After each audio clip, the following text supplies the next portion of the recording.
Welcome to I'm From the Internet, a podcast about the internet, its users, and their consequences. I am punished comedian Winslow Dumaine, sitting here with internet historian Jay Brandstetter. Jay, how have you been, man? Well, today I am tired internet historian Jay Brandstetter because I've been doing a lot of broken bone maintenance over the past week. We're going to be dropping a bonus episode about that eventually. But bonus episode? Okay. Started off with the worst pun you're going to hear today. So Fred's doing a little better, or? Yeah, it's he's so small. A big part of the trouble was just finding a sling that could actually hold his arm up, because like we have a kid sling for him, and it was still a little too long. I had to like double it up and tighten it up. For us, it would be like this, but for him, it's the perfect size. So he's finally getting to heal and not be in pain all the time. Downside is like, he can't use one of his arms, and his big thing is computer stuff, so he can't really do very much. So I'm having to keep him a lot more company just because I know how much it can drive you crazy when you just sit there and not do anything all day. So I've been playing games, figuring out stuff he can play with just a trackball, been doing some progress together. It's been fun. Yeah. You haven't thought about like dipping him in like wax or like a kind of resin to just like make like a sarcophagus for him? Yeah. Would that work? We'll get one of those like back to tags from Star Wars. We could just like float in liquid. Oh, yeah, that would be great. Yeah, I would love to be suspended in a goo. I think that would be fun. A nutrient paste? Yeah, I have sincerely been thinking about getting one of those little like inflatable bathtubs that they sell for like athletes to do their ice baths or whatever, and just use as a regular bath for him, because he's so small. He could like quote unquote like stand up in one of those, even though I don't think he can actually stand. But I mean, yeah, you could also just do that with like any regular mixing bowl. I feel like with him, you could he could be the orange in the punch bowl. Put the stock pot on the stove for a couple minutes. To warm it exactly. Up. Like legit, just a stock pot might actually work. That's funny. Yeah. And then you could like do like Bugs Bunny shit with him. While he's in there, you just come by and just start peeling carrots. Yeah. When we go out to the movies, he rides on my shoulders and puts a trench coat over it, so it just looks like a very tall man with a small head. Yeah, that's funny. Yeah, you could sneak him into places in a duffel bag, I bet. Just don't bonk him. Yeah, that is very high risk, high reward in his case. Yes, exactly. High risk, high reward. Yeah, you gotta save like $7 on a movie ticket, but you might also get a spine fracture. Yeah, man. Well, that's good. Good that he's getting better. It's been a busy nightmare for me lately. There's some stuff that I can't really touch on because I don't want to hype it up too much, but I had a meeting with another game developer, and they're very interested in not just one, but 2 video game projects from me.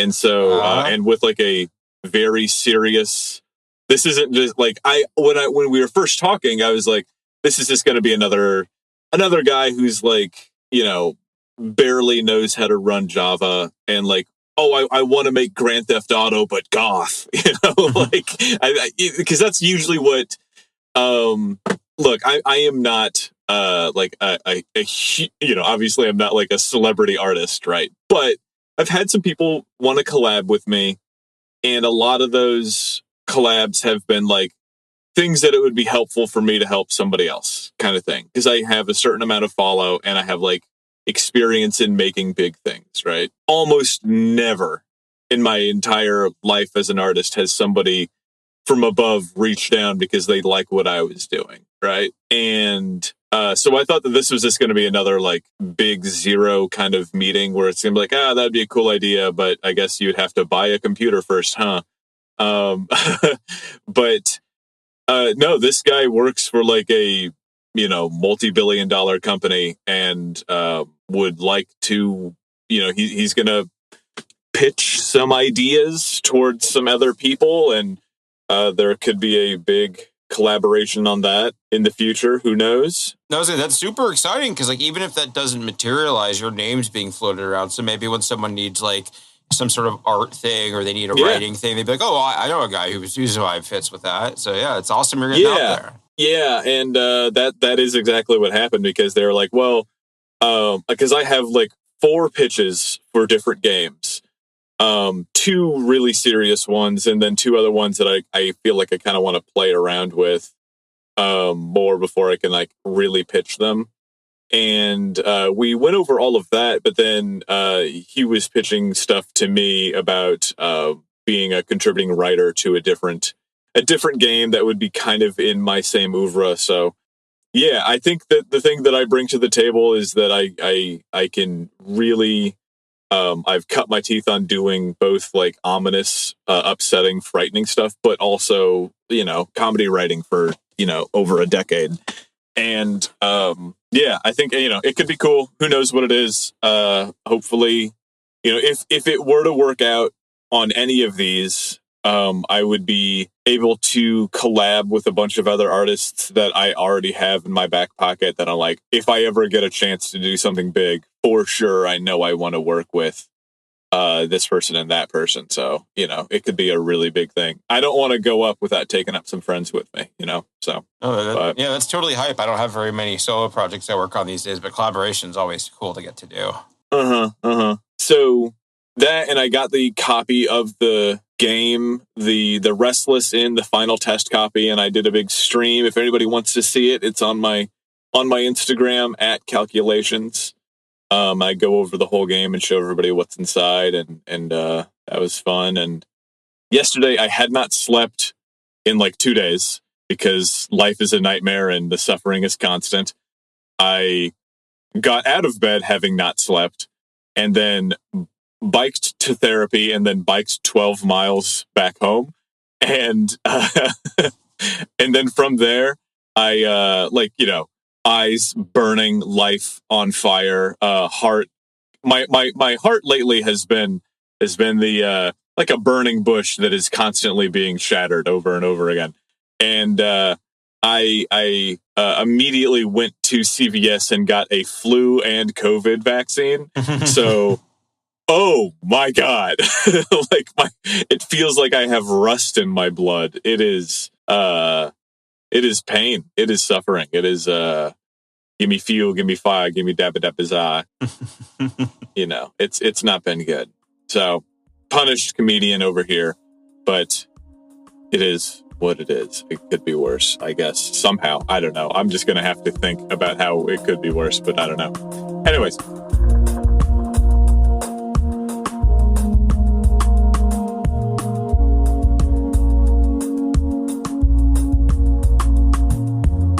You have a document up here, and I already have a hint of an idea because I know one thing that was mentioned, but I want you to razzle and dazzle me, man. All right, yeah, this is going to be a fun one. This episode is called Never Be Game Over, and it's very fitting that you introduced yourself as Punished Comedian, because this is a story that involves phantom pain, specifically Metal Gear Solid 5, The Phantom Pain, which is starring Punished Venom Snake as the main character. So one of the first times I encountered the Punished prefix for something like that. Oh, yeah. One caveat that I forgot to tell you was that after getting both my shots, I woke up and just set up my camera and came down here and got on the pod. But last night, when I'm stressed, I have these humiliation nightmares where it's just look how terrible of a lover you are. Look how bad of a boyfriend you are. We're going to break your heart on public TV. Everyone else is fucking the people that you love, but not you. Just this horrifying nightmare. But I had a dream that is this sweltering, claustrophobic, nightmare. I was on a late night talk show. I was just on an altar and they were driving nails into my back. And there's just humiliating videos of my emasculation being played on a screen. And then out from the curtain walks Brian David Gilbert, and everybody in the audience goes, "Hi, Brian." I don't know. We've mentioned Brian in the past, and I just think it's funny that he has punctured into my subconscious in the darkest possible timeline. Yeah, motherfucker. We're fans of Brian. I don't want to be on his talk show where he drives nails into my back and fucks my girlfriend. Come on. Jesus Christ. Yeah, so you don't have night terrors, you have night naggings. Yeah, my God. Ugh. Yeah, I don't need that. Oh, boy. But anyways, yes. I say that because I really want an unraveled video where he explains to me the actual storyline of Metal Gear Solid, because I know about Solid Snake. He's like a secret agent that has like a chemical in him that makes him get old really fast. But I don't know who Venom Snake is. I don't have a bonus episode, but if we have energy after this, I could totally off the top of my head just try and explain the plot of Metal Gear to you, because I've played them all. So. You've played them all, okay. Yeah, when I was a teenager, I was a big Metal Gear fan. Yeah, but we'll get to go over that a little bit when we talk about it. But yeah, so I'm also coming this, partially why I know a lot about this is because I follow the development of this game pretty closely, and also its aftermath. Okay. So. Yeah, I think I played the second one when I was a little kid, but I didn't get it. But I don't know, not to do another tangent, this is just a single sentence, but I was just thinking how funny it is that like video games now really try to like invest you in the storyline. But if you pick up a copy, I believe, of Tomb Raider 2, like the very first level is Lara Croft in the jungle shooting monkeys for like the first 15 minutes. I just think that's so fucking funny that she just is like dropped into the world. It's like, all right, game start. There's a chimp. Get him. Is that a monkey? He's got a gun. Is that T-Rex? Time to go extinct again.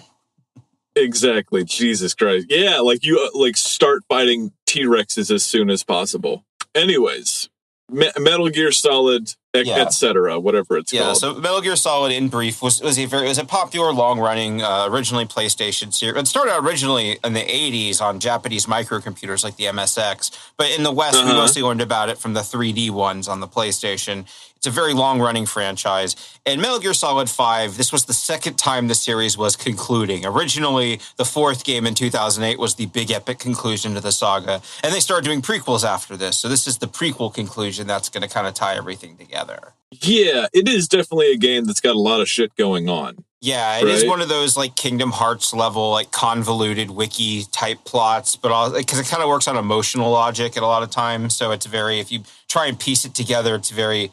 And part of the problem is they tried to. He was like, no, this all makes sense. This is all going to fit together. And then it turned out, no, it was mostly just nanomachines holding everything together the first time around. Yep. It's just like Dark Souls 2, where they're like, in order to make this whole game make sense, you need to presume that like the entire plot of Dark Souls 2 is inside the dream of a dead giant or something like that. Where it's like, okay, well, this is all interpretive, isn't it? We can just get rid of this whole thing. Yeah. That's very much what this is going to be about, yeah.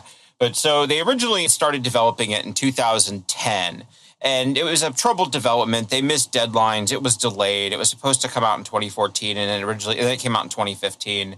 And at some point, it had to be split into two games. It was taking so long. They released a game called Ground Zeroes that was kind of like a little prequel mission pack. And then Phantom Pain, which was the actual sequel, came out later. So part of it was because they had to recoup missed sales from all the delays and everything. This was a kind of a fiasco behind the scenes. Yeah, I could see that. At once, I believe that Hideo Kojima is a genius, but I also think that like the cost of having all of his work be like recognizably Kojima is the fact that he must be a very difficult person to work with, I imagine. You know? It feels, that's one of the things about him too, is for as like well known as he is, there's not really that much people know about him personally. Like they know about like his movie preferences and stuff. I haven't heard a lot of like stuff about him as a person. That's why he's just, like before parasocial relationships were really a thing, like Hideo Kojima was a game developer people knew by name, and he'd be like quoted and interviewed in magazines all the time. He was kind of a celebrity in the gaming world. So that's part of why these games are a little unique in that sense as well, and why this sort of obsession we're going to talk about springs from them. Yeah, and like, if you don't know anything about this guy, he made the Metal Gear series, the Metal Gear Solid series, and it is like, I've never played them, but I've seen tons of stuff about them, and they are just sublimely interesting. Some of the best reviewed games ever made. Everything that he touches is like really out there and really interesting. Like after he left Konami, he made a game called Death Stranding, which, I mean, the promos for that were just beautiful. And people didn't like it at first, but then they came back around to it and really realized how brilliant his design was. And he's like, I don't know, he is an auteur of game design. I think that it's just terribly interesting. But what he's been doing since then is he just is like kind of obsessed with film and celebrity. And so, like, if there's an interesting looking actor who is doing some kind of numbers, Kojima will see their film, and the next thing you know, that motherfucker will be in a Kojima game. He did it with Norman Reedus. He did it with Leah Seydoux of the. I mean, she's in a ton of stuff, but she was in the last 007 movie. Yeah, that is one of his things. He likes attractive women. That's kind of his things. They'll have like models and such in a lot of his games. That's one of his sort of running things. Yeah, he likes beautiful women in his games. He likes beautiful women, but with the exception of what Silence or Whisper or whatever her name was, they're not like horned up, because homoeroticism is a huge part of his whole world, where like there are some like, you know, childish gay jokes and stuff, but like the fact that his main character is like this very hunky bearded guy.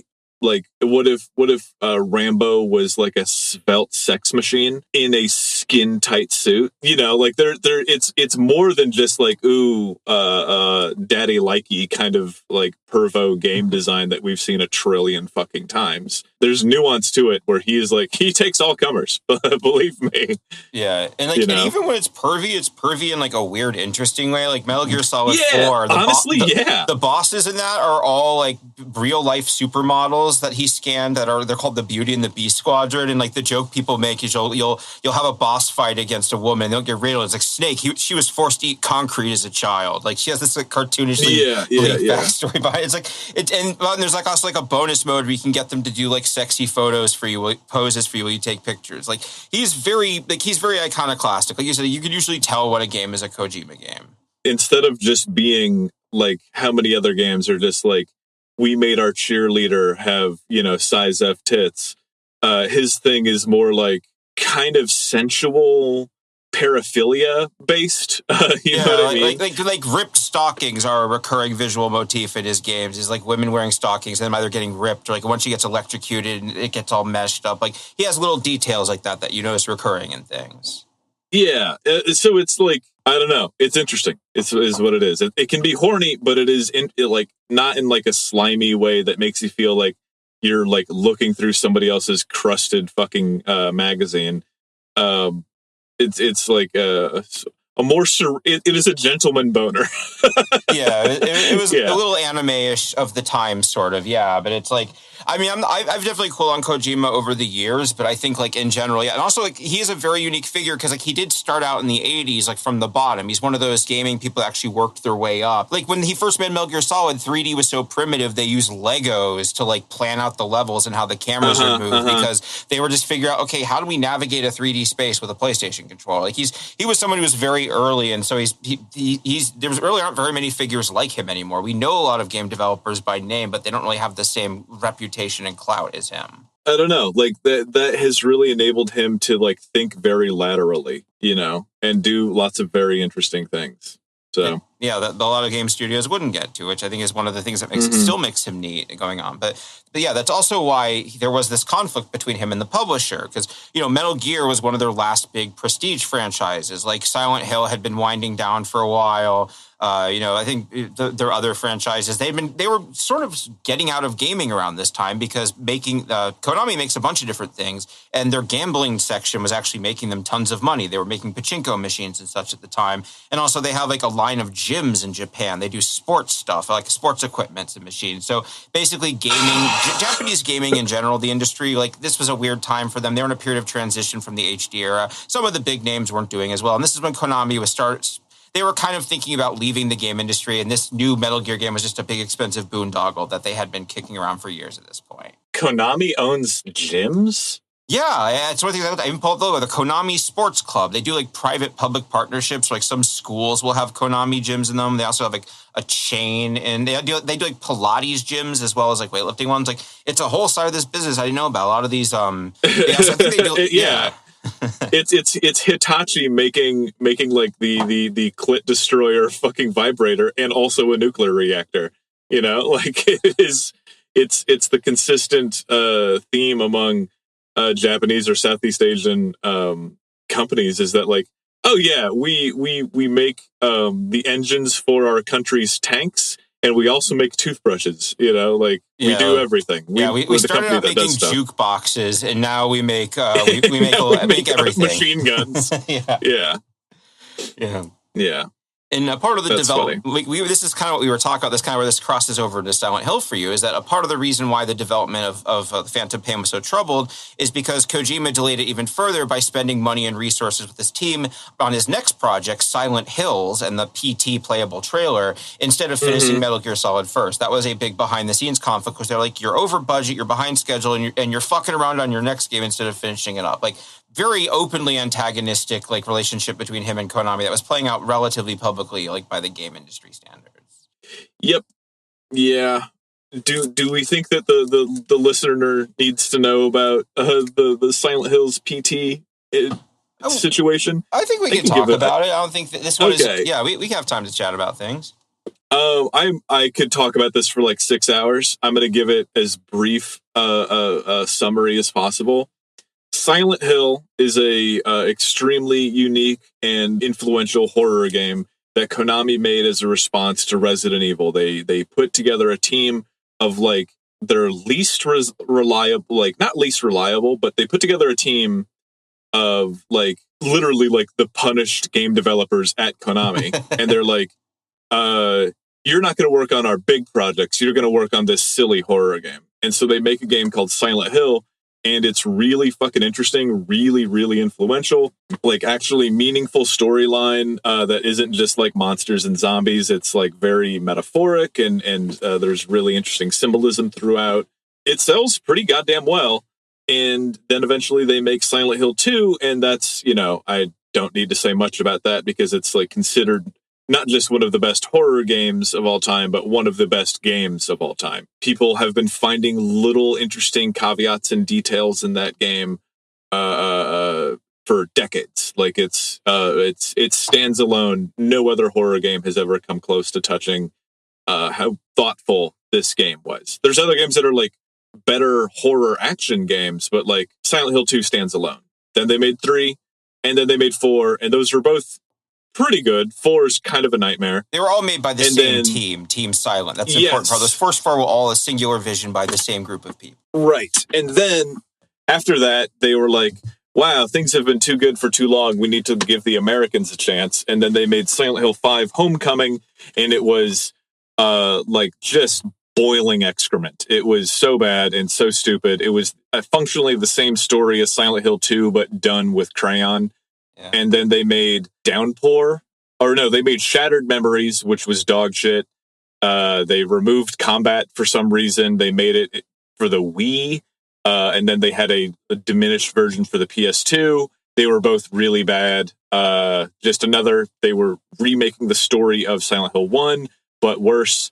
And then they made Silent Hill Downpour, which is another goofy-ass game with roller coaster segments and a Korn song in the soundtrack. Yeah, the Korn song really sucks because the thing about the other Silent Hill sequels is at least we got new Mary Elizabeth McGlynn songs out of them, but this one, like, no, you're getting a Korn song. Yep, because the Silent Hill soundtracks were amazing. I have them on vinyl. I have 1, 2, 3, and 4 on vinyl. They're really, really good. Then they did Book of Memories, which is like a top-down Silent Hill action game, which makes no fucking sense. And then there's some other game in between there, right? Where there was just like a completely baffling misunderstanding of what the function of these games were. And then there's silence for a while, ironic. Mm-hmm. And then they announce, they don't even announce anything, right? Then available on the PlayStation Store is a game called PT, P.T. And I don't know where to start. It's really fucking interesting. You wake up in a concrete room, you open the door, and you're in a house, and you walk down the hall, and you turn, and then on the other end, there's a door that goes downstairs. And then when you do that, it opens the door back up. So you make like an L-shaped turn, right? When you open the door at the far end, it opens it up into another version of the exact same hallway that you were in. And so you can just walk in this circle forever. But when you do it, certain things change. The game is a complete mystery. There's weird stuff hidden in there. It introduces this like really brilliantly horrifying monster design, which is like a like 8 foot tall, bloated, not bloated, but like tall, skinny, rotted out. Like it looks like a woman that's been drowned. One of her eyes is gouged out. Like it's a fucking nightmare. And it was a mystery of how you progress through the game, because you could walk in circles forever, but these tiny little things would change. And it was just a really fucking interesting thing. And then once you do the cycles and you trigger all the things that will unlock the front door, you can go out and leave, and then it plays you a trailer for Silent Hills, because PT stands for playable trailer. And I mean, this hit the gaming world like a fucking lightning bolt. You get like, they removed it eventually. They removed the PT, they removed it from the Play Store. And so the only way that you can ever play that game on its native console is if you go on eBay and you buy a console that still has it installed, which is just, it's insane. It, like, people talk about this as if it was a full 8-hour long game when you could beat it in, I think, like half an hour. Yeah, there's a whole cottage industry of indie games that are explicitly just riffing on the concept of PT, like that repeating hallway with things changing. It was very impactful. Yeah, exactly that. There have been so many games that are like, we're going to pick up where PT left off, because they made that game. Yeah, it got taken down in like 2015 or something like that, and then nothing, radio silence. Like they produced this like unbelievably well-reviewed, interesting, so many articles written about it. Like, this game was going to be a smash fucking hit. Even if people didn't like it all the way through, people were going to buy it, because it was just like, holy shit, it grabbed the gaming world by the throat, and then it vanished. And eventually Hideo left Konami, and they tried to remove his name from all of the other games that he had directed there, because Konami is like one of the most poorly run companies on the planet. And yeah, what could have been is just it's just a glimpse into a life that we're not living. That said, Kojima went off and he started, was it just called Kojima Productions? What's it called? Koji Pro. I think Koji Pro was a thing at Konami. I think now he has I can't remember the name, but he has his own studio now. He has his own studio, but they've started out with Sony, and now he's doing one for Xbox too. He's all over the place now. Yeah. So he started making Death Stranding, and there's a whole story for that. He made Death Stranding 2. I don't know if that's out yet, but he just recently announced a horror game, and it's called OD. And it's really fucking interesting because nobody knows what it is, but it's like another creepy, slimy, weird horror game from Kojima. And he's the guy that made PT, and now he's making OD. And it's like, I don't know, is it about the dog from Garfield? Is that what we're making here? We don't know, but we're going to find out. So yeah, that's my spiel. That's what's in the refrigerator in PT. It was lasagna this whole time. Yeah, exactly. Yeah. Yeah, that is actually very thematically fitting for what we're going to be talking about with what the Metal Gear fans went through. So Metal Gear Solid 5, it finally comes out in 2015, September, and it's very obviously in an incomplete state. It has a very long and robust Chapter 1, like over 50 hours of missions and cutscenes and stuff. Chapter 2 is mostly just hastily remixed stuff from Chapter 1. Like, you're literally doing the same missions, but they're a little harder. You have a different costume or something like that. And there is no Chapter 3 at all, despite the game kind of just ending on a pretty open ending. It's just like, you kind of know where some characters went to, but that's about it. It's just kind of like, you feel like it's a sense of phantom pain. It's like, there should be something here, but there's nothing. That's the trouble of working with a genius, my man. Yeah, you know? And so the closest anybody got to closure with this is that there was concept art of the missing characters, and one of the bonus DVDs has an animatic for the cut final chapter. Like, it's an open world game. It has 2 maps, one in Afghanistan, one in Africa. They were going to have a third whole map that was going to be an island that was like a Lord of the Flies thing, where you're going to be fighting a giant robot in its own environment and all this really complicated stuff. Like, I see why they cut it. It looked very expensive, but I could see why people also want it, because it was pretty impressive looking from what they were trying to do. Dear listener, to give you an idea of like how outside the box this guy thinks, is in his previous Metal Gear games, there was an enemy that his whole thing is that he knows your moves before you make them. And so he can perfectly block every single attack, no matter what you do. He is a brick wall. But if you can't beat him, you can't progress with the game. And the way to beat him is to unplug your controller from the first slot physically on the PlayStation and plug it into the second slot.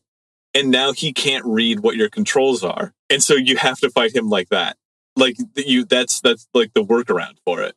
And there's another one where you're fighting a literally 100-year-old sniper, and he is like oppressively accurate. He is really fucking hard to fight. And then if you go into the console settings of your PlayStation and set the date and time for 1 week from your last save, or if you just wait a week and then come back, the sniper will have died of old age. And that's how he's really out there. And so I can imagine a really complicated third chapter. Yeah, that would just be a complete fucking boondoggle. Metal Gear series has always encouraged this kind of obsessive fandom like we're talking about. It's full of these secrets and Easter eggs. We already ran over a bunch of them. I had some other ones listed in the note here. We didn't even cover all of them. He has so many. Each one has multiple of them. Like even his very first game, like all the game developers are hidden as ghosts. You get a camera and there are parts where you take a picture and it looks regular, but if you develop the picture, you can see the actual real life developers. Like there's a 90s Hideo Kojima hanging out as a ghost. Oh, wow. In the game. Of course he has that spiky little hair. That's so funny. Yeah, he has that 90s hair. Or like Metal Gear Solid 2, the demo is like people have done entire studies of just the demo as a piece of gaming history, like all the cool stuff they put in there to show off. Like the most famous one is the ice bucket. Have you ever heard of the ice bucket in Metal Gear Solid 2? No, not at all. So the demo for Metal Gear Solid 2 is your character on a boat, on a tanker going down the river in New York. And there's a part where you go and it's just full of all these details. Like they have plasma TVs, and if you shoot them, they won't just shut off. The black will expand out in a circle, like you actually punctured the plasma on it. And there's an ice bucket in the kitchen, and if you shoot the ice bucket, it flips over, and the ice cubes in it will scatter based on where you shot it. And how long it takes them to melt is actually calculated based on their distance from each other. Like, this is all math shit, but yeah, so you can actually sit here and watch the ice cubes, and the 2 ice cubes right next to each other will stay intact a little longer, while the ones that are off by themselves will just melt. Just all these little details. My God. He went up, like, people who were working on this said, like, I think it was like, we thought he was joking with us, and he came back like, no, seriously, why haven't you added the ice cubes yet? Like, okay, there is a thing where in like Uncharted 4, at the E3 demo for it, they were like, you know what, we want to see how fucking crazy detailed our game world is. If you shoot this part of the mountain, it will cause a whole bunch of scree stone to like tumble down and just down the side of the mountain, because we've animated like the impact of the bullet that would cause like these rocks to tumble down. And that degree of fidelity never comes up in that game for any reason. It's just a thing that you can do. It's like in The Suffering, or in so many games, where you can just, in, this haunted prison, if you're in a bathroom, you can go up to the toilet and hit X, and your character will flush the toilet with his foot. It is just like a meaningless, immersive sim kind of thing where you can do things in the world other than shoot guns and like throw bombs and stuff. But this started this relentless pursuit for AAA game studios, where like the trailer for Grand Theft Auto 6, you can see on the stripper pole the fingerprints left over from the last stripper to use it, or when somebody pours a beer in that game, you can see the bubbles clinging to the glass and then like floating up to the top. And it's like, yes, that is a technical achievement. I have invested way more time playing Balatro, which is a card game, than I will ever invest in a game where it's like you can see individual bumps on her areola. Like, we don't need that. Like, it doesn't contribute to the game.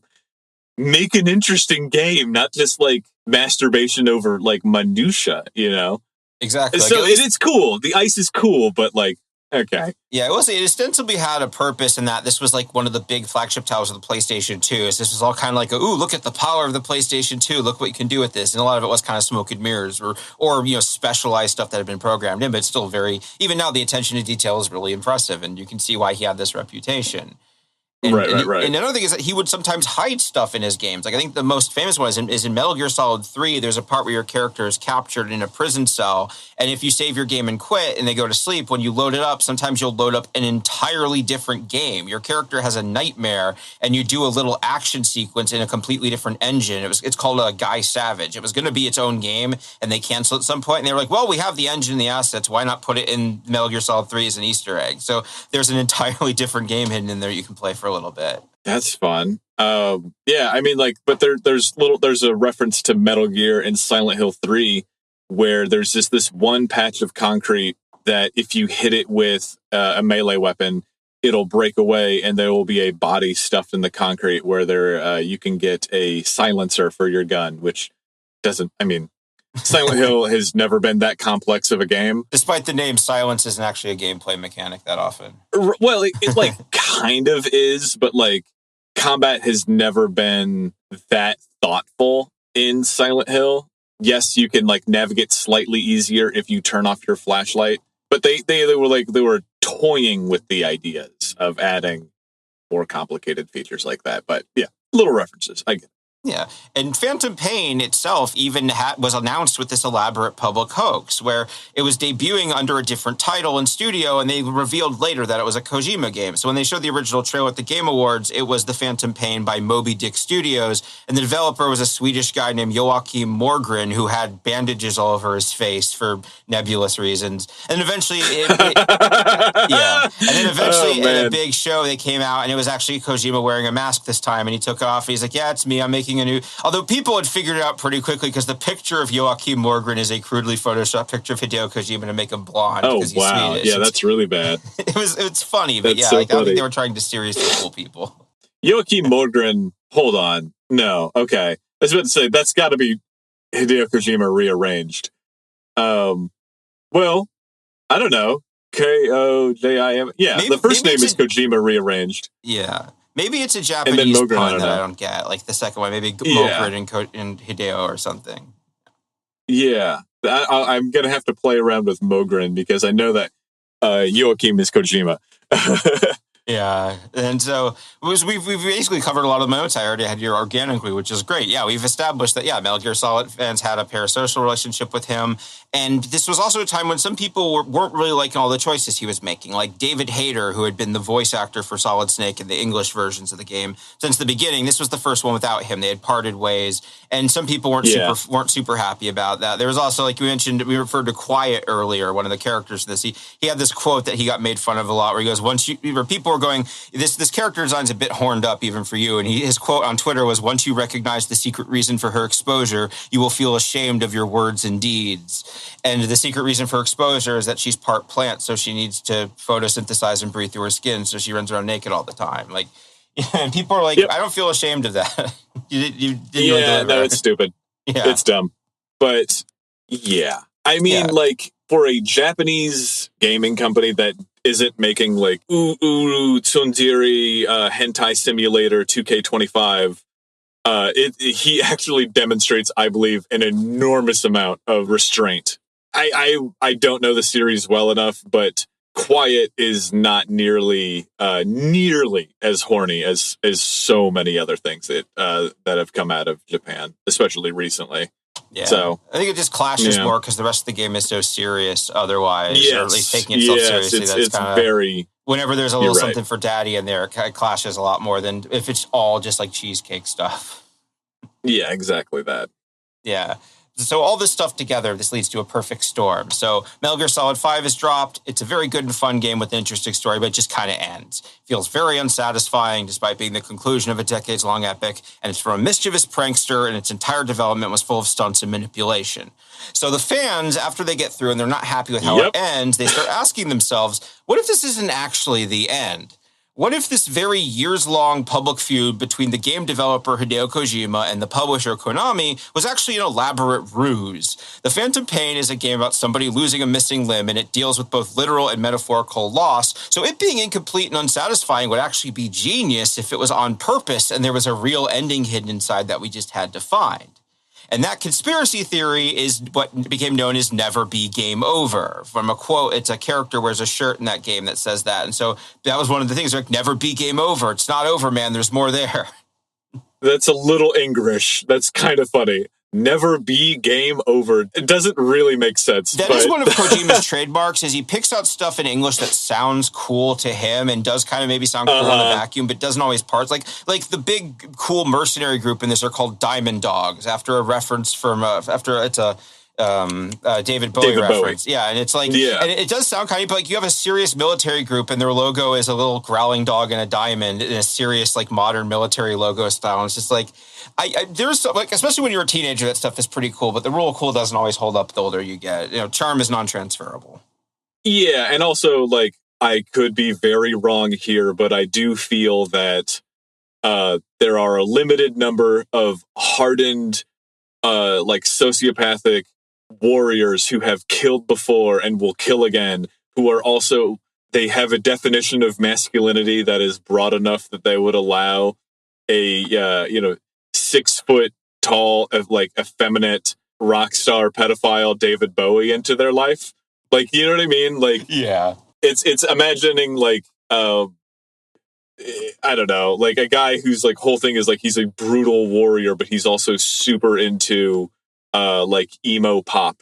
It's like, I don't know about that. You're both wearing makeup, but one of them is so that you can hide in the bush, you know? Like, that's not the same thing. But Never Be Game Over became really complicated really quick, in large part thanks to r/Never Be Game Over, which was a subreddit that gave them a place to organize and figure out, as they called it, the Ruse Cruise. The Ruse Cruise was their term for the big act that Konami and Kojima were pulling on them. And we're not going to go into all of it, just to give an example of how complicated this is. As was the style at the time, they made an iceberg image. So you can kind of, we have just all these listings of conspiracy theories. Kazuhiro Miller's burger tapes are leftover from the real plot twist. Japanese train stations. Quiet is Chico, which, even if you know what this means, like, this doesn't mean anything. We've seen this happen a few times where it's like, if you hide something a little devious in your art, no one will ever look at your art ever again without thinking that you've hidden another devious thing in there. And so, like, he made some pretty weird outside the box games for sure. And so now what we have is like 25 maybe different little conspiracy theories about a game that was released too soon because he was in way over his head. That's what happened. Just like so many other games, like Stalker 2, a game that was released easily, that could have been in development for another year because of how much shit that they just didn't have in the base game, right? And so they're just like, instead of a rapidly decaying capitalist system that forces people to produce incomplete projects and sell them anyway, which we have seen over and over and over and over, that didn't happen here. What really happened was a broad conspiracy that all of these things need to be true in order for, like, the fans to avoid having to confront the fact that, no, he released something that was incomplete and you didn't get what you paid for. That's it. And you're probably never going to now at this point. It's just like to give an example of how reaching these are, one of them says secret vlog content number 36. On the Metal Gear Solid website, they had these things called vlogs that were like little trailers for the game. There was 36 spots on there and they only released 35 of them. And it's not that the marketing ended when the game came out and they didn't do this last thing. It's that that's going to be a secret. Number 36 has the key to everything. Like, that's how much they were reaching for something to hold on to at this point. It goes on and on and on and on and on. Yeah, because there's a part in Metal Gear 5, the game that we're talking about, where you can go one place and tune a radio to this particular frequency, and it will play like the muffled crying sounds that play on the radio in the PT game, which is one of the triggers that tells you that the dead wife is in the house, is the sound of this woman like whimpering and crying. And so a game developer putting a reference to another project that they've done into one of their games, what that is a cheeky little reference. It's like an Easter egg for fans, right? But there's a certain kind of brain in this world that cannot understand a cheeky little reference, and they insist, no, it has to be part of a broad conspiracy. It's the people who like want every episode of The Simpsons to be contiguous so that like everything is consistent and makes sense, even though that show has no central universe anymore. And so they're like, well, actually, they don't ever mention it, but Waylon Smithers starts off as a black man, but I think off screen he had vitiligo and now he's considered a white man. It's like, yes, Waylon Smithers at the start of the series was dark skinned, and now he is yellow skinned, which is essentially white in this world. And so instead of just going like, oh, the developers of the show have explicitly said that they did that because they didn't want to have, they thought it might be problematic to have a black character who is subservient to a rich white character. They instead of taking that as what the actual showrunners said, they've developed this other theory underneath it, right? Yeah. It's people who want the universe to be contiguous no matter what. And I've had arguments with real life people who think that PT is a nightmare in the Metal Gear universe. And PT had nothing to do with Silent Hill. Yeah. It's insane. Yeah, no, people referencing their other projects has really done a lot of harm to people who believe in like that it was all a dying dream or whatever for every piece of media, because then they can notice the patterns there. Yeah. Exactly. Yeah. The overwhelming majority of Metal Gear fans thought this was dumb right from the beginning. This wasn't something that like most people were into. This was like a very niche group. We were aware of them, but it was more of like like kind of like the Silent Hill circumcision wiki thing, where it's like most people didn't believe in this, but we were all kind of aware of it just because like you see the shit these people are doing. I feel like I don't know if I want to explain the Silent Hill circumcision story. Yeah, that's I feel way like too that's much for us to go into here. Yeah, just Google Silent Hill circumcision. And then there's a guy, I think Wang did a video on it. Yeah, it's been well documented. It's been well documented. It was one Silent Hill wiki user and his like break from reality, trying to convince the universe that Silent Hill 4 is a metaphor for circumcision trauma. Yeah. Yep. Google it. Yeah. Oh, here, if you do want to, you can read. I have a post here by Jesus Fish that I think is kind of a good note about how seriously some people are taking this as a concept. It's obvious. Finish all the content in Chapter 1 and 2 without ever seeing the game over screen, and you unlock Chapter 3 where you play as Solid Snake in the original game. It also gives you the cheat code to play through Final Fantasy VII with Sephiroth, and lets you save Eris. If you're a real dork, you understand what that means, but this isn't the first time this has happened. Yeah, we've done a whole bonus episode on the Poke Gods, which kind of touches on this. It's also on the main feed too now. But yeah, we're just people. We make stuff up because it's like you finish a game, you don't have enough, and it's like you want more. Did you ever have one of those when you were a kid, like a game that you were sure had some secret hidden thing in it? Oh, I mean, the original Silent Hill, I was pretty convinced had some secret stuff in there that I just couldn't figure out. The ambulance ending. Yeah, the ambulance and stuff like that. I would love. I thought for a minute that there would be a way that you could save Lisa Garland, but she's kind of infected from the very start. Not infected, but like she's corrupted or poisoned or I don't know what happened to her in the story. Yeah, nothing like that. But I was familiar with the people that played Final Fantasy VII, which has Eris, who is this like companion character. And a lot of people got attached to her because she's like a cute anime girl. And then she does have a really dramatic death. Throughout the rest of the game, you can avoid certain characters dying, but you can't avoid that one. And so there's people that like just lost their minds replaying the game over and over and over and over and over, trying to avoid that death. which is a very sad thing to think about.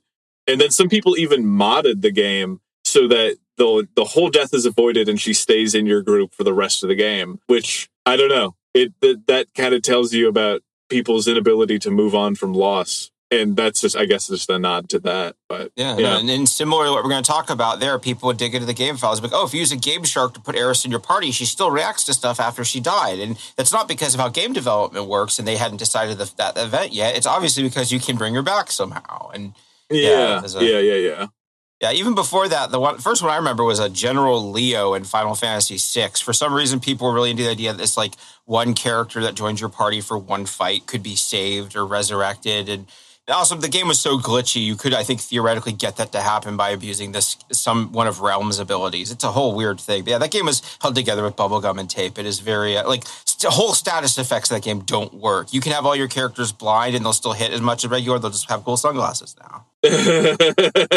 Yeah, that's like a whole thing, is just like gamers making excuses for shoddy development.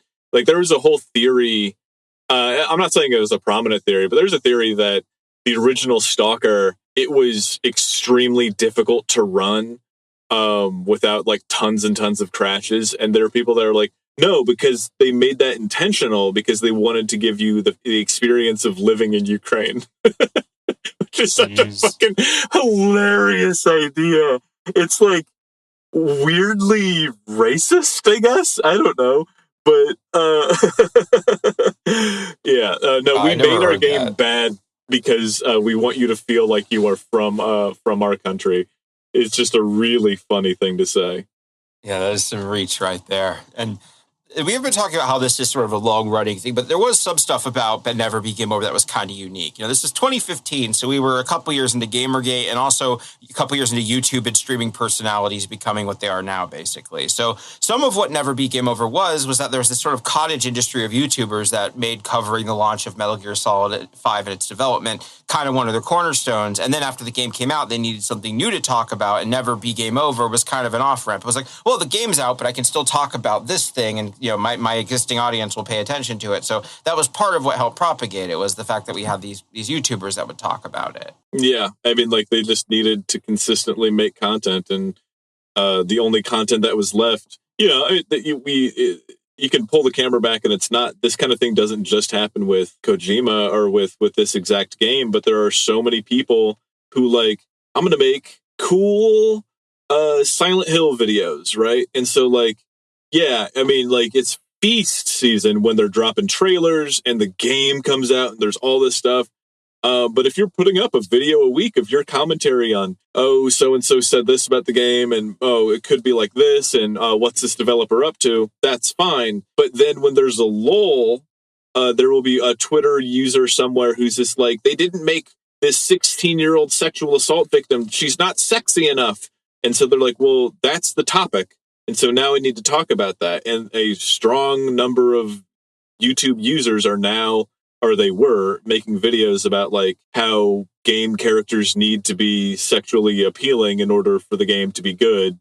And like, obviously it's not the majority, but there's like a strong contingent of just like, take a game with like a realistic female character and then be like, this is what the corrupt game developers think you want. And then they'll do a Photoshop where she has huge cans wearing like a microkini and she has tons of makeup on, and they'll be like, but this is what like the actual fans want, and this is like listen to the fans. So yeah, you see that kind of thing all the time where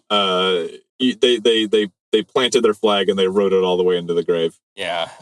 And then another way that this was unique is for the time is that Hideo Kojima was a very prolific Twitter user. This was a new thing, was we could pour over game developers' social media posts to try and find clues.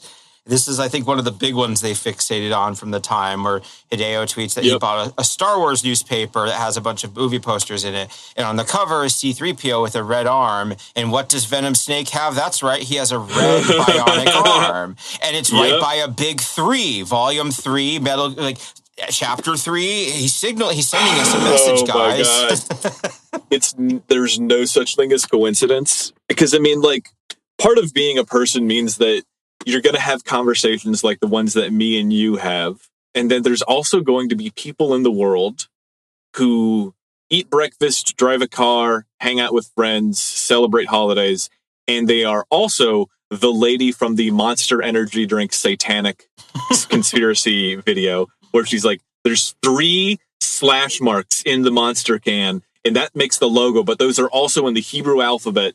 Those are like associated with 6. So it says 666 on the can, and you upturn it and you drink the Monster, and the devil laughs because they literally think that the Monster Energy drink, which is made by, I don't know, Coca-Cola, is like part of a literal satanic conspiracy to get people to drink like accursed, evil, sinful energy drinks and not just sugar and taurine. Yeah. You know, I wish once they would take it from the other direction and be like, no, you got to drink this beverage that has the holy water in it to protect you. Like, it's always very reactive. There's never any proactive magic. Yeah. They do that, but they call it colloidal silver. You know what I mean? They call it, they just have a different thing. You know, it's the people that are like, oh, I'm on the grapefruit diet. I only eat grapefruits. And then they're like, the inner lining of their stomach sloughs off because they've been drinking functionally sugar and battery acid for 2 weeks, and then they're in the hospital and they're like, well, I started feeling bad when they pumped my stomach. It must be because the hospital poisoned me and not because I've eaten 100 grapefruits. Like, yeah, no, that's we are a foolish species, and it's amazing that we've gotten out of the swamp this far. Yeah, really grasping at bionic arms here. They were just... Yes. And also, the other thing is that data mining as a thing was coming into its own. And so because Metal Gear Solid 5 had such troubled development, there was all kinds of files still left in the final release. And one of the most tantalizing one was this one. There's a thing that says Chapter 3, Peace. And they even translated it in all the languages that the game was localized in. So it's not that someone made a texture early in development and then it was still in there. It's just, no, Chapter 3 is in there. We can find it. Yeah, but they've done the same thing with Shadow of the Colossus, because there are these weird things in the game Shadow of the Colossus that indicate that there could be another monster in the game, another enormous Colossus fight that you have to fight, where there's just like these, in an otherwise completely empty world, there are like these statues that are pointing in weird directions, and they had this theory that like, it's a secret thing that if you do all of these things together, you will unlock the final monster that you have to fight. And it's not there. They've gone through the data. There are no extra textures. There are no extra maps. There are no extra monsters. It's not there. But people are still like, what if it was like a ghost file? What if it was actually hidden inside the controller the whole time? You know, it's not how that works. No, not at all. Yeah. And also, before I do want to shout out Chip and Ironic Hiss's Let's Play of Metal Gear Solid 5. They did a video about Never Be Game Over, and some of these images I got are from it because this is decade-old internet stuff, so a lot of it's kind of gone now or hard to find. So it's a good video, too. It goes more into the detail of this in a way I'm not going to here because I'm focused more on the narrative. So, totally recommend. Also form of something awful people, good YouTubers. Yeah, cool. And also, it didn't help that there was an actual secret hidden in the game. There's an online mode in the game, and a part of it is that you can build nuclear weapons to defend your base. They found out there's a cutscene where if you disarm every nuclear weapon in the game, which includes like every person playing it, there's a special little cutscene about it and you get a little memorial about it. And so there is some stuff hidden in the game, and people did a couple years later actually legitimately achieve that just because they thought maybe there'd be something secret. But yeah, there was stuff in the game at least they could find. Yeah, I remember that. Which is like, that's the kind of high-minded shit that he wants to do with these games. Because, like, Japanese guy, probably pretty strongly against people getting nuked.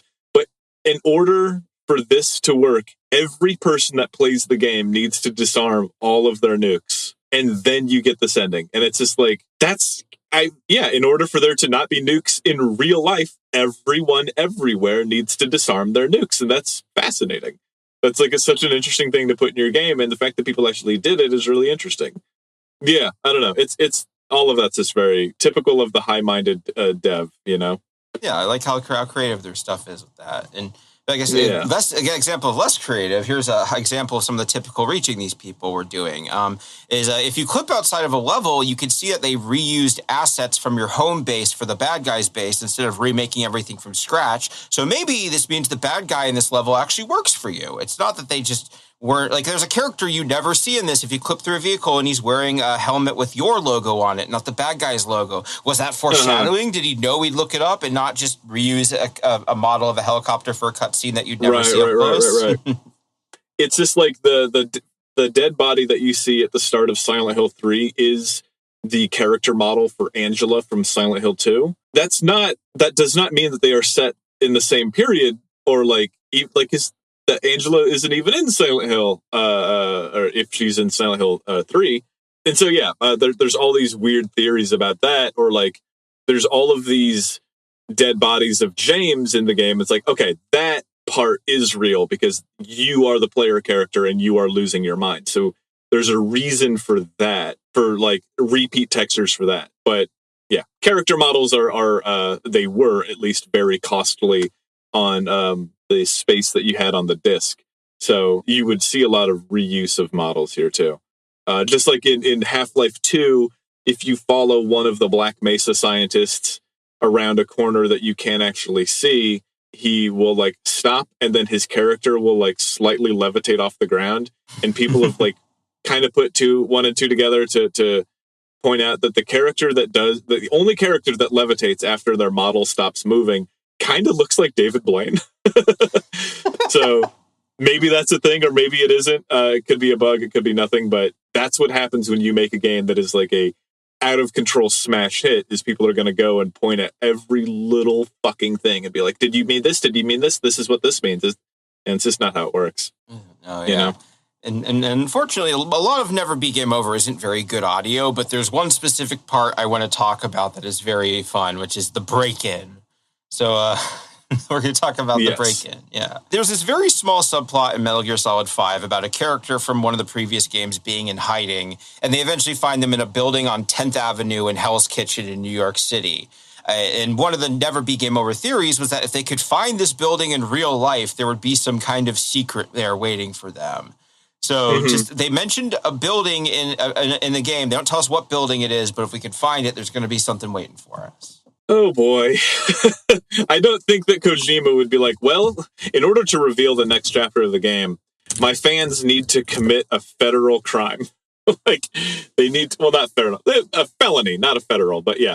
They need to commit a felony in order for me to unlock the next chapter of my game. Like I'm sacrificing a psyker to the altar of the emperor. That's just not how that works. God, yeah.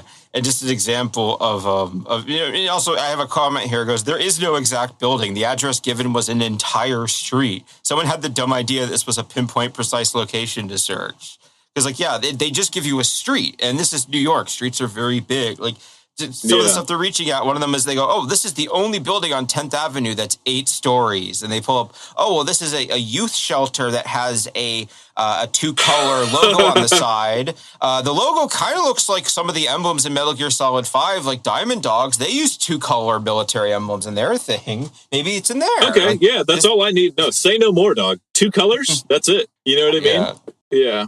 Yeah, other theories. There's I think a boba tea shop or something that has the kanji symbol for heaven on the outside of it. And Outer Heaven is a location in Metal Gear, so maybe that building. Like people are just on Google Maps, just doing free association with whatever they find on this street. It's very, very desperate. Just imagining fucking video game fans walking down the street and just like hassling every homeless person that they see, being like, "Are you Kojima? Are you Kojima? Take off your mask." Yeah, yeah. Going into Chinatown and thinking everyone there is Hideo Kojima because you're really Jesus racist. Christ. Oh my God. Yeah, that's so funny.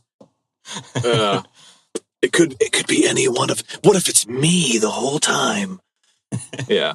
Yeah. And here, if you want to read Venom Boss 21's post here, I think it's a good post from user Venom Boss 21. You people need to stop this shit. Someone's going to get hurt. I mean, you're really going too far now. I love the theories and stuff, but now you guys are just nuts. Don't think Kojima really intended a bunch of nerds to go running around Hell's Kitchen looking for clues to a damn game? Stop already. This is why a lot of people think gamers are idiots. And with this, you're just proving them right. -5. That is really funny. Yeah, so many misspellings. Yeah. Oh, yeah, you roll with that. A bunch of nerds walking around Hell's Kitchen? That's funny. Yeah. Unfortunately, they didn't listen. So this is when user Jeffrey Ubi makes a post infiltrating Hell's Kitchen. Ironically enough, I drive through Hell's Kitchen almost every day on my way back to work. If anyone could tell me the exact building, I'd be more than happy to go in and check it out. I'll also keep this thread updated with pictures I'll be taking on my phone when I go inside the building. Edit. I got off work in about an hour. Post any more places you guys think I should go check out besides the AT&T one. So people are just openly submitting buildings for this guy to check out on his way home from work. And it should be noted that Silent Hill is set around Toluca Lake. And outside of the movie, they don't really... I think there's a couple references in the games to like what state it's in, but it's just like a Midwestern resort town, and the lake is Toluca Lake. Toluca Lake is an actual lake in California that is completely owned by the rich people who live around it. So you can't get there unless you are like crossing property lines. And I just love the idea that there's some like Silent Hill nerds that are just like, no, there's a dead body of a woman named Mary buried in Toluca Lake, and we just need to go and ruffle through all of the gardens there until we find a corpse. It's like, okay, yeah. That doesn't work. I would play that indie game, a Silent Hill, like about a Silent Hill fan being like, have you seen Mary? I think she's here in this place. Yeah, like a Shutter Island kind of thing where, yeah, that's funny. You, the player, have been crazy the whole time. Update number 1, have arrived at destination. And he posts a picture of the building that they wanted him to break into. Now, do you recognize this building? That is a very ominous looking building. That looks like... It's very brutalist. There are no windows. There are just kind of these ports on the side that you can imagine some sort of like plague drones being, shot out of it. It does kind of look like this imposing obelisk of concrete bricks. I don't know what the building is, but yeah, that it looks pretty. Oh wow, that is a big, unpleasant looking building. Yeah, that is a very large building. We'll find out what it is a little bit, but yeah. Someone goes, I wouldn't put it past Kojima to rent out a floor on the building just for this. People would remember something like that forever. To which Will Wheaton fan 87, which when the Will Wheaton fan is being the voice of reason here. No, come on, just no. This is going too far. We can't be this desperate to believe. Yes. I mean, it's this is just so fucking stupid, man. It is, yeah. So update number 2, post another picture. This is as far as I could get without being seen by any of the staff. Could anyone tell me what the room number was supposed to be? Also, for some reason, the nameplates on the doors were scratched and looked torn, but the number plates were fine. So here's the picture from inside there showing these big metal doors with the plates sort of interchangeable. Boy. Okay, and so like, there's just so many leaps in logic in order to get here. So okay, well, keep going, because I want to know what that building is. I just don't know what it is, right? Okay, this is where I got to it. So the building he's at is 33 Thomas Street. It's a former telephone switching center that is now reportedly an NSA mass surveillance hub. So he's sneaking around a potential national security installation. Like, he's basically doing Metal Gear Solid in real life.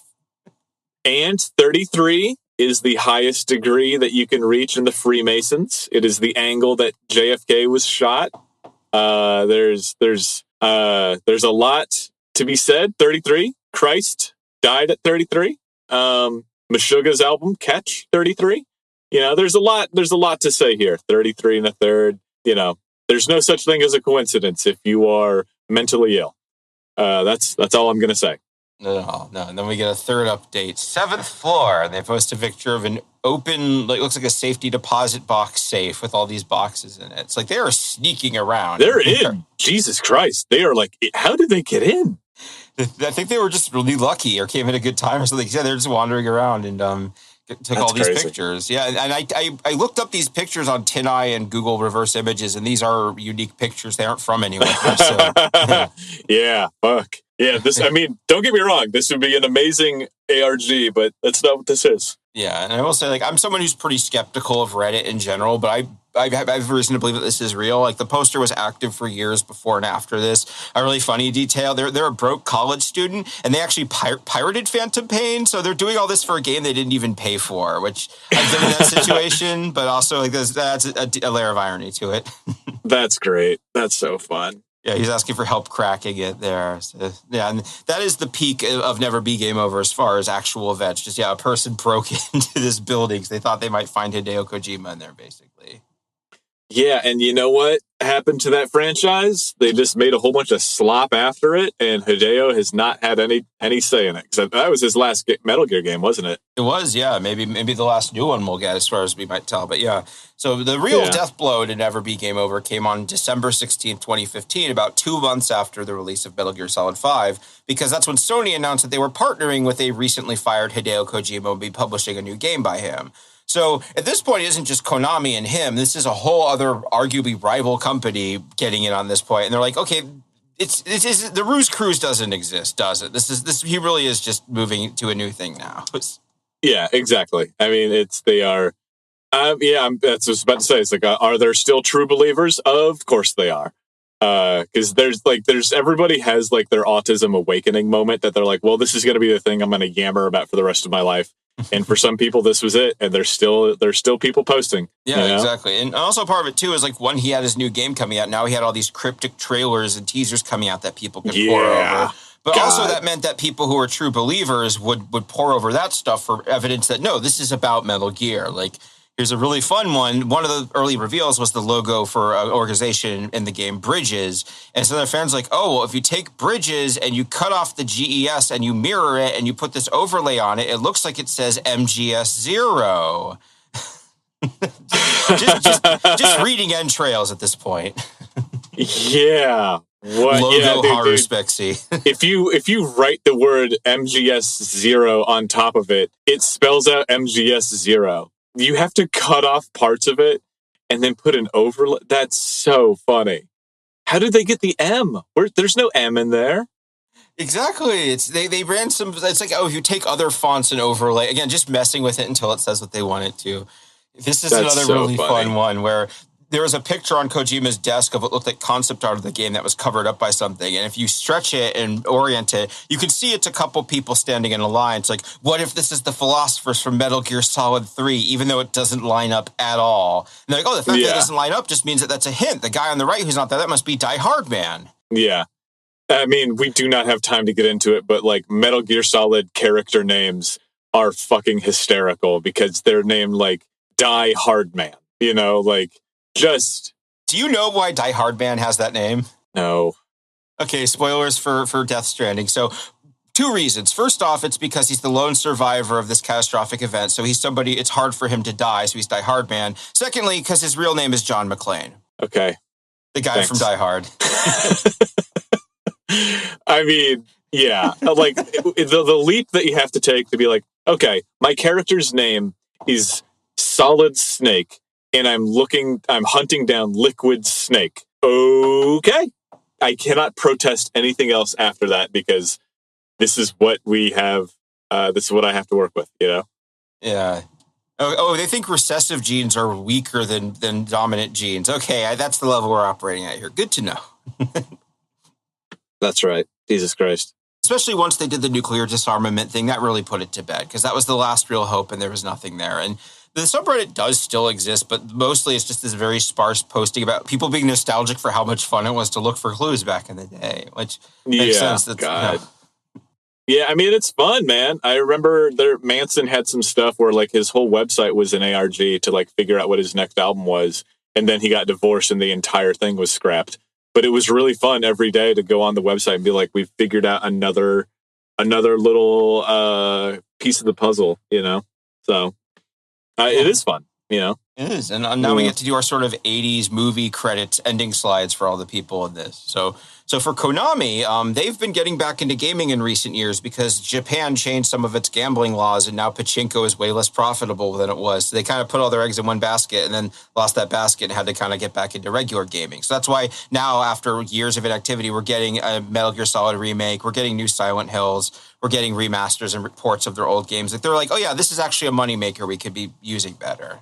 Yeah, I mean, like, they had one of the most celebrated games of all time and then decided that there's no way to ever make this make money, so we're just going to make slot machines for old people. Like, if you go to their official business website, it's their four quarters are sports, gaming, arcade, and digital entertainment, which is console games. So, yeah, now it's back to being a pillar of their thing. So they did come back around to that. And Hideo Kojima is basically back to where he was a decade ago. Death Stranding is a really successful series, and this year he announced several projects at once, including the horror game with a 2-letter title, like you mentioned. So yeah, he's kind of could be interesting. Yeah, it's got the lady from the first It movie. I don't remember what her name is, but she's the freckle-faced redhead girl from the first It movie. Oh yeah, she was cool in that.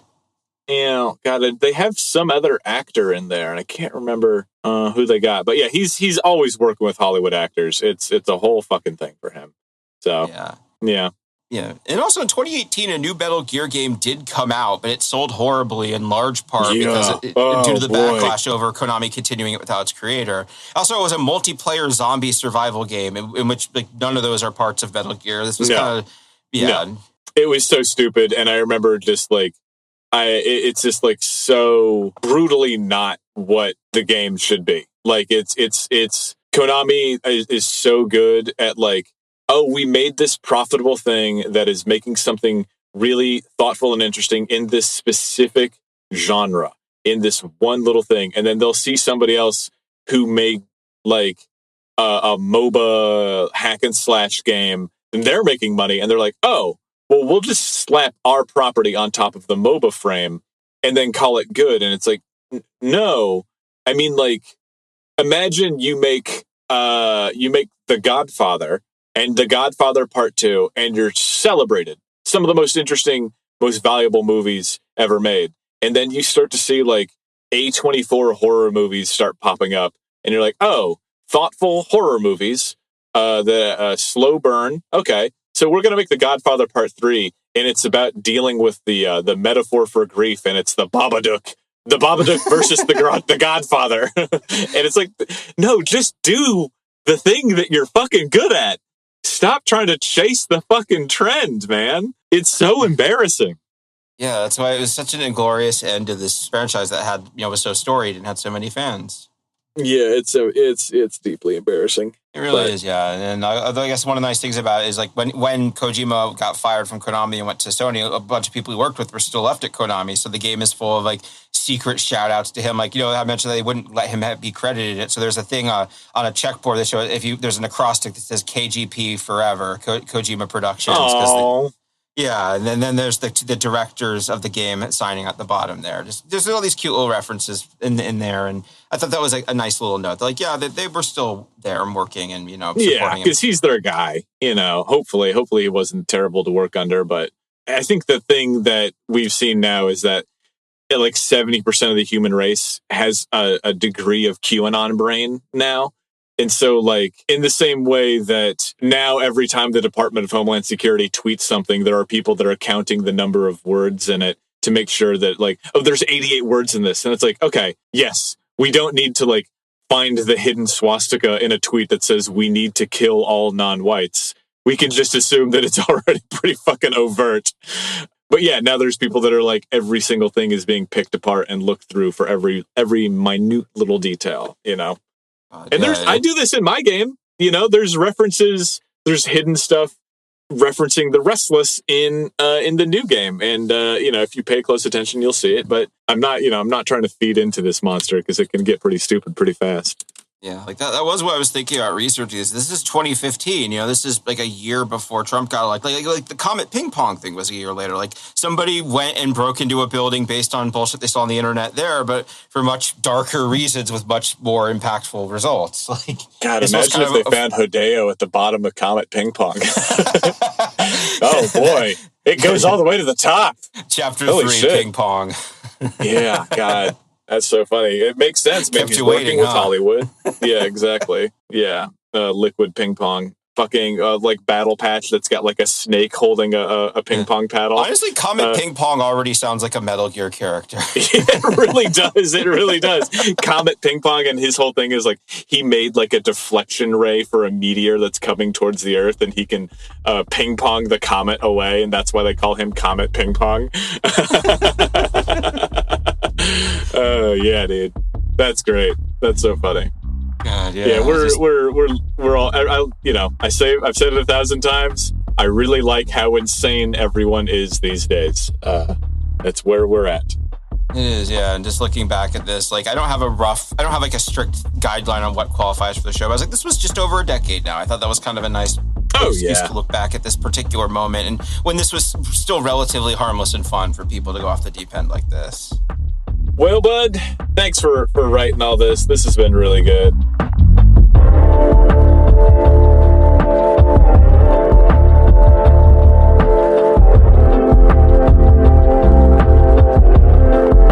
We usually have a little recommendation of something that we've been getting into at the end of these. But before we do that, we have the credits for the show.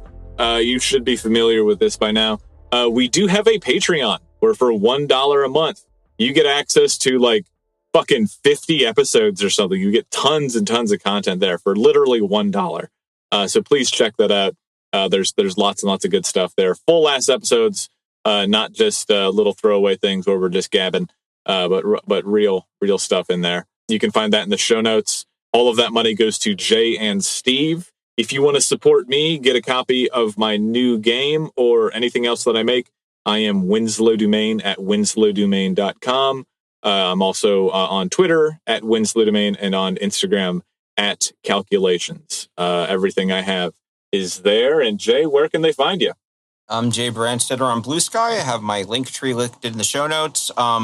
I will say we've been getting responses from listeners, which is like we've been calling for, which has been very nice. One thing that people brought up on their own that I didn't think of is like, is maybe let me know how you'd like to be referred to if I read your letter out. Because they were people. I mean, our listeners are very funny. One person was like, don't use my last name. I don't want my boss to know I'm listening to podcasts when I'm working. I was like, I wouldn't do it. Thank you. Yeah, your boss, who also happens to be a fan of like an extraordinarily niche podcast, I'm sure.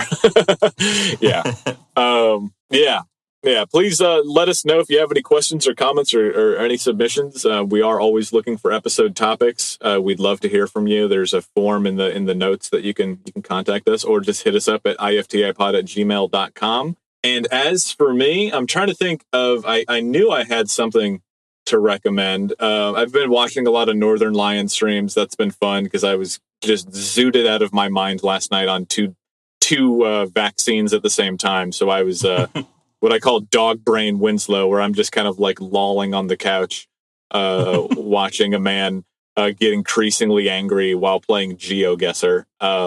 That's been really fun.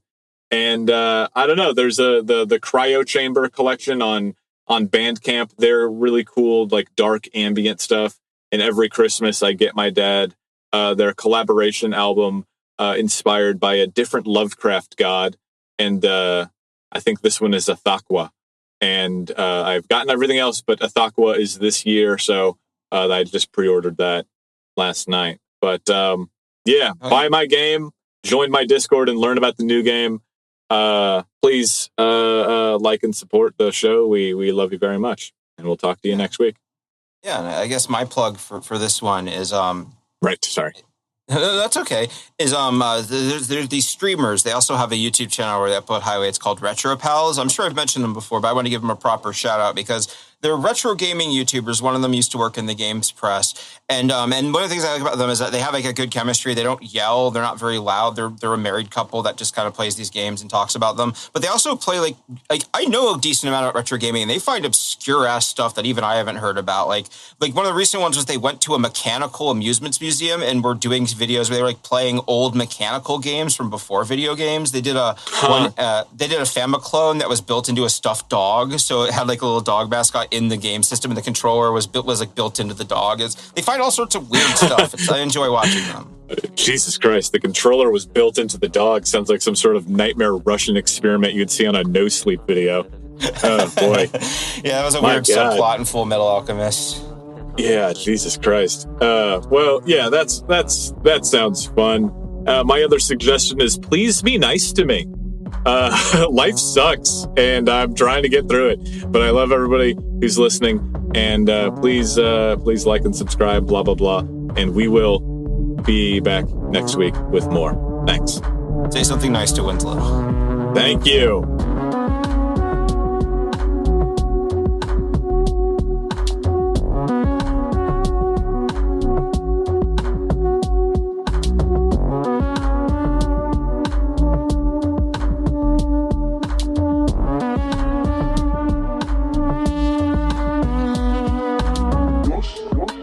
I'm From the Internet is created by Jaybrandstetter and Winslow Domain.